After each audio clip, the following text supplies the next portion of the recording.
Welcome back everyone, my name is Eltimar and we are going to be continuing our Let's Play of Shadowrun Dragonfall. So I was looking around, I did find the drone control. It was in the computer area, this little drone box here. We're going to try it out.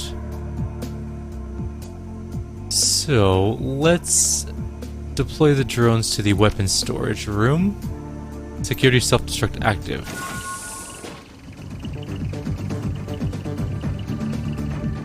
Our goal is for them to blow up this hole in the wall.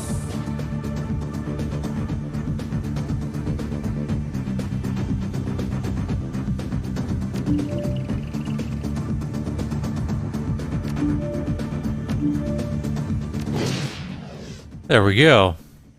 After the drone's sudden explosion, a message appears on the drone's control box screen. Available drones, 0. With no more drones to control, the display goes dark. Let's wait for the, fire to go out, I guess. Unless that doesn't matter. Okay. Alright, what do we got? We have a phosphorus grenade. A not phosphorus grenade. Oh, it's another phosphorus grenade. We only need one for now. That's a flashbang. We don't need that very much. What about weapons? There is a SmartLink SCK model SMG. Setting that to our thing. A modern revolver that gives increased damage but less combat options. Dash again. And a fireball level 2 spell. Well, nothing we really needed, but it was kind of neat to see that little area. We also got 2 karma, which gives us 2 karma. Not a whole lot. Nothing that's useful for us to level up with. Saving, and we're going into the new area through the blasted doors.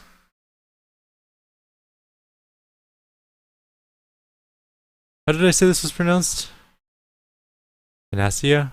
Something like that. The sounds of machinery fade behind you as you venture further underground. Whoever built this facility was clearly well financed. It must have taken years to design, excavate, and build a complex like this in secrecy. You continue through dimly lit halls, finally stepping into what appears to be another laboratory area. The corridor before you is deserted. Dr. Adrian Vauclair is somewhere within this facility, and with him, the answers you seek. Let's go see what we can find out. It is a very labby looking area, with a couple doors that we can't enter, but it looks very science-y. Much science goes on here. Many sciences. Quick saving yet again, just because I think that this is going to be a big fight. It's a giant open room with lots to cover. The old man behind the glass works feverishly at his console, glancing up at you when he can. A cigarette dangles from his mouth, its bluish smoke curling around his head. An overflowing ashtray sits on the lab table in front of him. The years have not been kind, but his features are instantly recognizable. Despite his age, he still has the strong chin and high cheekbones that you remember from Green Winter's DVD. This is Dr. Adrian Vauclair. As you approach, he stops what he's doing, a look of intense irritation on his face. He clears his throat, and a harsh rasping sound emerges from the loudspeaker next to the glass. So you're the Shadowrunners that Audrin warned me about. I assume that you left a trail of corpses in your wake. Oh, is Audrin around? I've got a message for him from Paul Amsel. If you wish to speak with my security captain, that can be arranged. He reaches down and flips a switch. You hear a loud thud and a click behind you as the doors lock shut. You'll find that the blast doors behind you are sealed, and that the laboratory you occupy is fully secured. An important precaution, we keep our test subjects in there, and they are far more dangerous than you. He takes a long drag on his cigarette.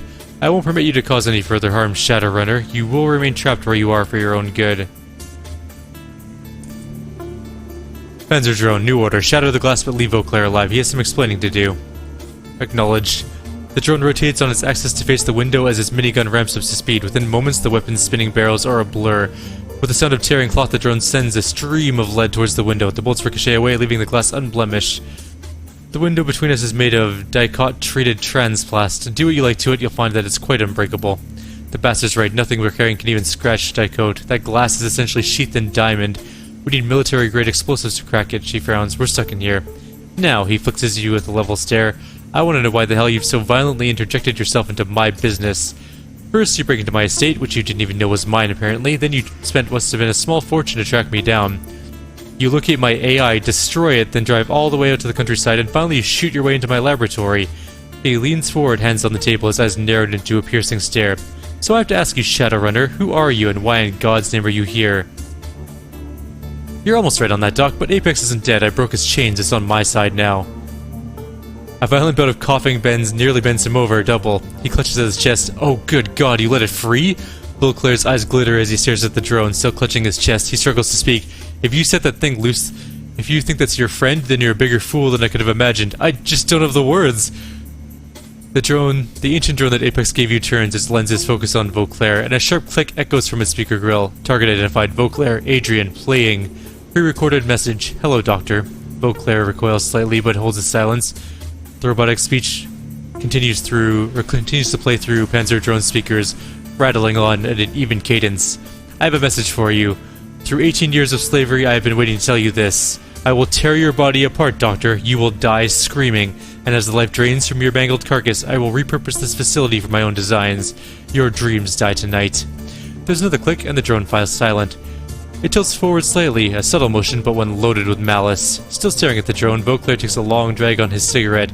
He holds it, then slowly releases the smoke. It seems to calm him. He shifts his attention back to you. Yes, well, it would appear that my timetable is even shorter than I thought. He straightens and adjusts his collar. No matter, for the moment you are as incapable of it's as incapable of harming me as you are. And after tonight, it won't matter. Now answer my question and be quick about it. Why are you here? We came to find you, Beauclair, to help us stop Fierschwinge, except the Firewing wasn't the one after us after all. It was you all along, wasn't it? Beauclair sighs, covers his face with his pale, nicotine-stained hands. To help you stop Fierschwinge, that is ironic. But yes, you're correct. I'm the one who's been hunting you, the one who set Apex and Audrin after you. You're gonna pay for that, you bastard. And why attack the cruise bazaar, Beauclair? Why kill Paul Amsel? It was necessary to preserve the secrecy of my work, for the greater good of all. I know I've wronged you, and for this I'm sorry. He sighs a long, rattling sigh that quickly turns into a violent fit of coughing. The sound echoes over the loudspeaker. He collects himself, and continues. I don't expect you to understand, nor do I have time to explain. He straightens, glances back to the screen to his side, and nods curtly. Now I must know. How did you learn that I was still alive? How'd you even know to look for me? Did someone send you? Your brother said you were the world's only hope from Fierschwinge, whatever it is, from returning. Beauclair stares, and the sudden movement sends his overflowing ashtray flying from the table. It clatters to the ground in a cloud of ash. My brother, Hermie? It's been years. Have you seen him? How is he? His brow furrows. He takes a deep step towards you impatiently. Oh, you mean you don't know? You killed him too, just like Paul and Monica. He slumps into the chair next to him, his whole body shaking. I didn't. He's suddenly overcome with another fit of coughing. He steadies himself on one arm of the chair. Apex, your new ally, it killed my brother. The words wheeze out of him like an angry hiss. It killed him and you set it free. Yes, but Apex didn't choose to kill your brother. It was following your orders. His blood is on your hands. The old man's watery eyes flare with anger. You dare lay the blame for this at my feet? You who set that monster loose on the world? Hermie was my brother, damn you, my only brother. Apex killed him for you, Beauclair, not for me. He closes his eyes, and a tear traces his way down the gaunt hollow of his cheek. Oh, Hermie, things I've sacrificed, all of this, all for Panacea, all for tonight. Panacea, your modified virus? What's tonight, Doctor? What are you planning with it? He looks up dazed, his eyes unfocused. Yes, you know about it then. Panacea, my life's work, a permanent solution to an age-old problem. It will mean the end of the dragons, not just Fierschwinge, all dragons. There are quite a few dragons out there, Doc, powerful dragons. I don't think they'll support your plan. They won't have a choice in the matter. Beauclair fumbles in his pockets, produces a fresh cigarette. He lights it with shaking hands and breathes in deeply. The orange glow of the cigarette flares bright. When he exhales, the words spill out with the smoke. The Firewing burned and murdered and caused untold damage in her bestial rage, until the Dragonfall, until I stopped her. But that destruction was a mere symptom of a greater cancer. Fierschwinge, whatever, brought destruction with fire and claw. The dragons of today, Lofweir, Dunkelzahn, Seladir, they kill and conquer with subtler tools, deception, manipulation, corruption. He spits with disgust. They use us as pawns, playing pieces, puppets in their millennia-long machinations. Oh yes, dragons are a cancer, one that will conquer, or worse, destroy all of humanity if we do not stop it, one that metastasized when the world awakened. An ironic metaphor, since it was the failing of my own body that allowed me to see it. Cut to the chase, Doc. I saw the notes. I know panacea is a stable variant of doom. Whatever you're doing, it can't be good. Beauclair cleanses his jaw. Good or bad is immaterial. I do what is necessary. He trembles, racked again by violent coughing. As the coughing subsides, he takes another long drag on a cigarette, the ash creeping closer and closer to his mouth. I'm sorry, Hermie. I'm sorry you won't be able to see it for yourself. I'm sorry I failed you. Beauclair turns his attention back to the computer. Slipping out a cigarette, he grabs a fresh one from the pack and lights it. Tonight I will release my panacea to the world. And how that instrument of Dragonkind's... How absurd that the instrument of Dragonkind's destruction... He presses a button on the terminal and a large observation window at the far end of the room rises slowly open. Will be carried out by Fierschwinga herself. Through the glass you see the prostrate form of a dragon, far below.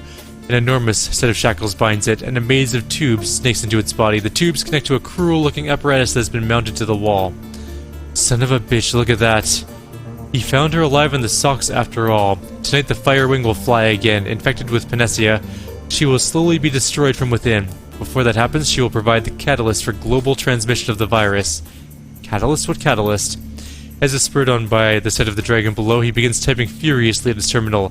Fierschwinga's fire will carry the agent in its dormant state. Any metahumans exposed will become carriers, will spread the disease to other dragons. The carriers will be infected with panacea as well, but it will not harm them. To non-dragons, it's a nuisance, nothing more. When a critical mass of carriers is achieved, my panacea will become unstoppable. It will spread across the globe like a relentless tide. However, if it does not reach this critical mass, it will fizzle, die out, and become inert. Hence the need for a ground zero, a flashpoint for the mass infection event. He looks to the ceiling, mumbling to himself. I'm sorry, Hermie. I know how you loved your flux state, but it doesn't matter now. It must be Berlin. Hang on a second, you're gonna stick the firewing on Berlin? He continues his work, filled with feverish energy. To save the world, yes. For panacea to work, Berlin must burn. A sacrifice, one for the greater good. Fierschwinga will breathe her fire upon the world. Thousands will die. Or Berlin, and thousands will die. And through that destruction, the virus will take to the air. A critical mass of Berlin's metahuman population will be exposed, but no one will even think to quarantine the city until it's too late. The flux state lacks any centralized authority. Corporations will evacuate their own. Thousands will flee the city infected. He mutters, his voice growing more detached. Oh yes, Hermie. Berlin is the perfect flashpoint. It wasn't supposed to happen tonight, no, but this little intervention of yours leaves us no choice, so let us see. He squints at his screen. Tonight's wind patterns will dictate that ground zero be the Tempelhof, Schoenberg. Highly populated, the virus will spread quickly enough from there. That's only a few kilometers from the cruise bazaar. When we finally kill you, Beauclair, I'm going to enjoy it. We all know that's not going to happen. You're sealed tight in that laboratory, impotent to stop me.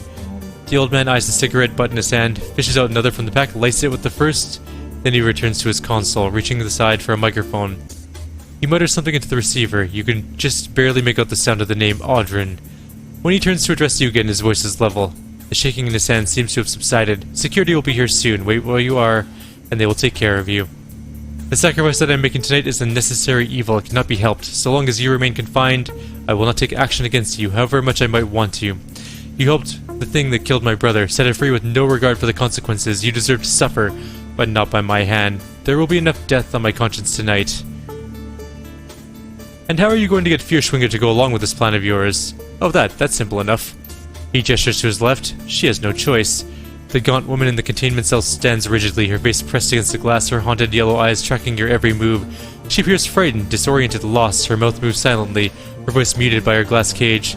So the stories Greenwinter found were true. Fierschwinga's astral form was separated from her body when she fell. You trapped her somehow. Yes, but that came later. In 2012, we took down Fierschwinga with an experimental weapon. This device, suffice to say, I couldn't fully predict how it would affect her. In 2036, I led a search team into the Socks. I had to know what really happened to the creature that I had slain. We found her alive, in a way. The dragon's astral form, her spirit, you might say, had been ripped from her body by the weapon. It was trapped inside a young woman living in the Socks. A mob of glowpunks revered her, treated her like a goddess. I transported the young woman and the dragon's body here where I could study them. You mean that she's been in that cell for almost 20 years? The old man nods absently. No choice. A creature separated from its astral form cannot live more than a few hours before they both die. It was the high-intensity radiation of the Socks, combined with the magical creature inside of her that allowed the woman to live for as long as she has. So, he seems almost eager to explain. The environment within her containment chamber mirrors that of the Socks. It has allowed us to keep Fierschwinga alive all these years, while her bestial shell remains chained up below. Now as for her physical form, that'll be simple as well. We've drilled a series of electrical charges directly into her skull. When we release the Firewing's body, and empty of her astral self, we will trigger all of the vicious instincts and primal urges left in her reptile brain. She will unleash her fire at where we command it.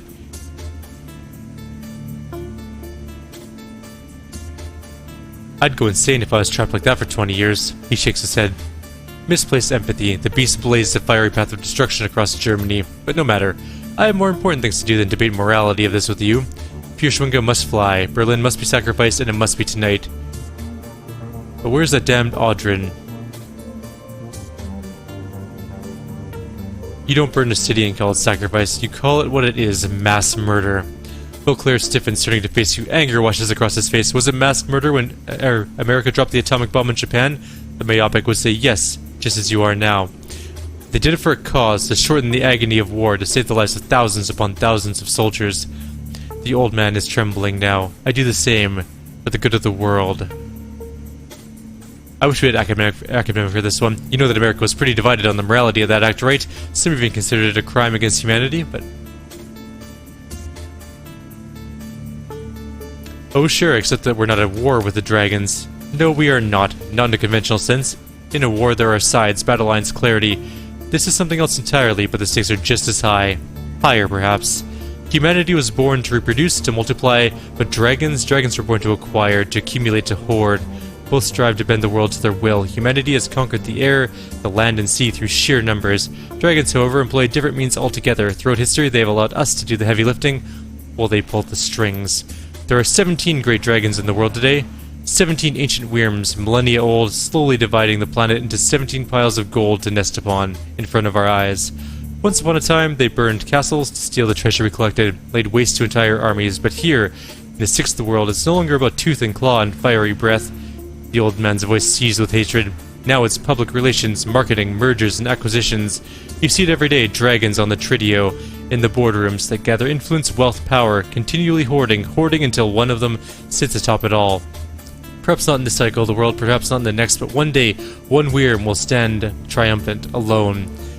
With all humanity as its cattle, with the world as its prize, and that, he trembles, his voice dropping to a whisper, that I will not allow. What if this virus mutates into a strain that can kill us too? Did you bother asking yourself such questions? I wonder when you set that thing free. Did you consider the consequences of loosing a man-eating super predator into the global matrix? Tell me, I want to know. Apex is a free-willed being. You were keeping it as a slave, forcing it to kill for you, and that was wrong. He sneers at you through the glass. Wrong. An interesting choice of words. I'd wish you almost anything over that the next 5 years your new friend will kill and absorb hundreds of Deckers. That's what it was designed to do. Murder is in its nature. And yet, setting it free was the right choice in your view, even after it killed your friend. Even after it devoured my brother. You're just trying to claim the moral high ground, but you're planning to kill us all, Doc. His voice grows cold. I've heard enough of your accusations. You've cast your lot with that thing. You set it loose to kill with you impunity. You're a moral leper, and I'm finished with you.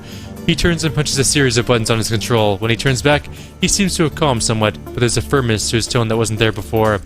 You will remain where you are. If you attempt to escape, I will order your death. My patience has already been strained to its breaking point. Do not test it further. Don't.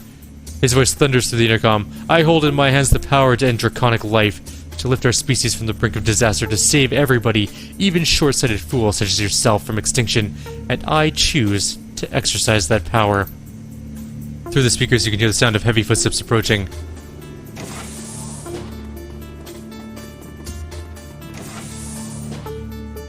Ah, Audrin, good, it's about time you showed up. Sorry, Doctor. We were waking up the dragon's physical form. It required some care. But the procedure is ready to begin now. You should see to it. The orc sneers at you from behind the glass, his scarred features writhing in the dancing light of Beauclair's monitor. Looks like you tracked the thugs who were attacking the manor. Yes, they won't be a problem any longer, but with Apex gone, our security is still compromised. We best still hurry. Oh, and Audrin, don't forget to clean the containment unit afterwards. The virus will kill Fürschwinge, along with the rest, and when it does, her astral form will perish as well, human host or no. We're gonna stop you, Beauclair. We'll find a way. Iger's lips curl into a snarl, and we'll make it painful. Audrin twists suddenly towards the glass. Quiet! Everything's ready in the chamber, Dr. Beauclair. I think you should start the procedure yourself. Beauclair brings his cigarette to his mouth, inhales sharply, holding it for a long moment. Yes, my friend. He looks to the ceiling. It's time, Herbie. Let's do some good. Beauclair steps out his last cigarette with a heavy sigh. I will begin the infusion process. Aldrin, please make sure our guests here are securely locked away before you come down. The old man glares at you through the glass. I go now to do a hard thing, perhaps even an evil thing, but that thing is necessary for the good of us all. And as for you, Shadowrunner, I suggest that you sit back and wait for the inevitable. It won't be long now. Without another word, he turns and exits the room.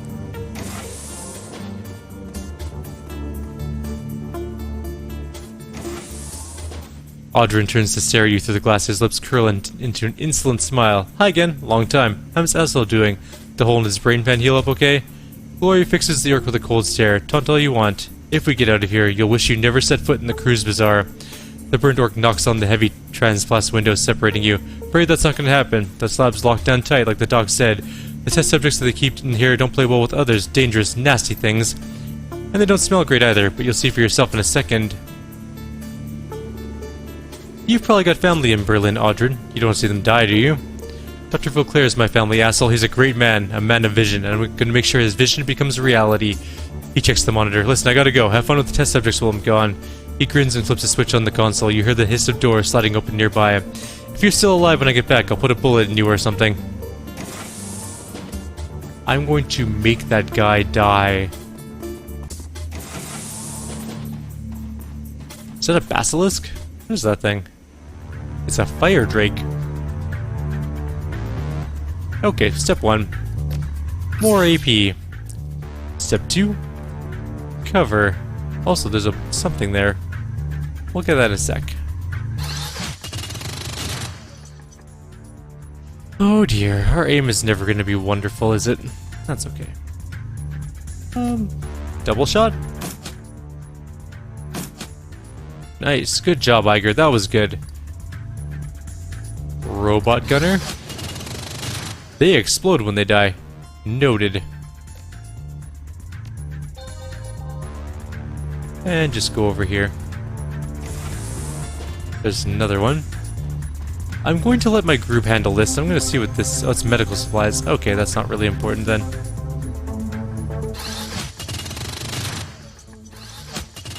That was a better round. That was multiple shots that did damage.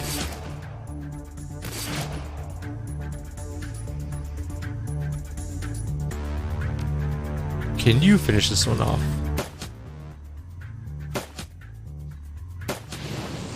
Nice. Alright, I'm going to just get you to reload. And wait. Behind us.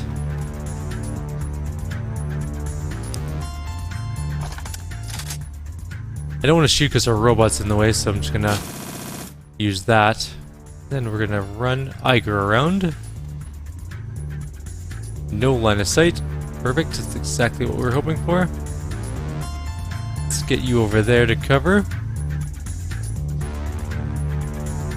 And you flip around there, and also like that.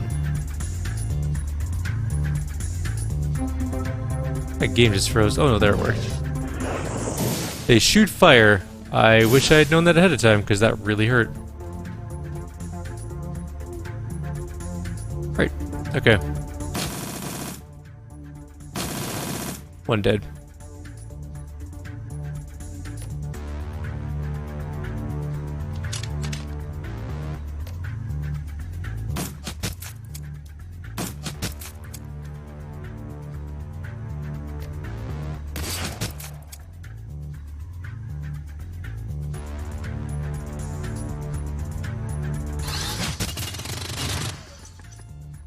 Are we gonna be able to kill it this turn?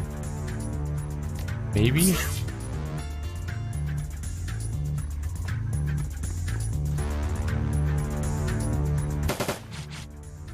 Nope, definitely not. God damn it.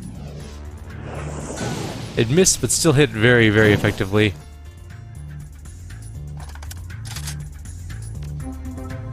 Okay, move over here. Give him 21 hit points back. Shoot that one in its stupid face, and quick save. We did successfully kill all the creatures, which were fire drakes apparently. Really need that. Now we need to find a way out of this room.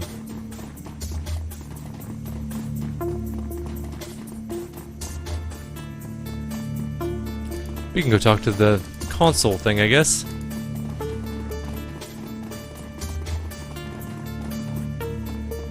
The gaunt woman paused at the glass at your approach, her haunted yellow eyes tracking your every move. When you activate the intercom, a green light activates inside the containment cell, and she flinches up at it, startled. You okay in there? A small voice whispers through the lips that barely move. It sounds hoarse and awkward like a rusty lock. Help, please, help. You don't look much like a dragon. Free me, please, you must. Remember, Eltimar, this is a dragon, be careful. Fiercewinger, try and focus. Must stay aloft, ride the thermals, make wind work for me. So tired, so very tired now. Her yellow eyes lock on yours, focus hard. Free me, Vauclair, free me or burn. I'm not Vauclair. Realization mixed with pity appears on Glory's face. My god, Fiercewinger's astral form has been trapped in that woman for 40 years, and she's been confined to this cage for 20. That's torture. She turns to you conflicted. Nothing deserves this, Eltimar, but all the same we can't just set her free. At the sound of the word free, the woman's eyes open wide and she presses her hands to the glass. Free! Free! Yes, free! Free me and I will return to the mountain, and I will sleep into the next age of this world, and I will not harm another soul. Just free me, please! As quickly as it appears, her energy drains away. Must stay aloft. Help you. Grant you release from here. And you will repay in kind. Yes, yes, yes. There's a panel in the floor behind you. Drop down into the guts of this place. The guts, find the guts. But my body. The machine. Break it. Break it! I'll find the machine and break it. You'll be free. She didn't say anything. Okay. She just gave a creepy, stared look.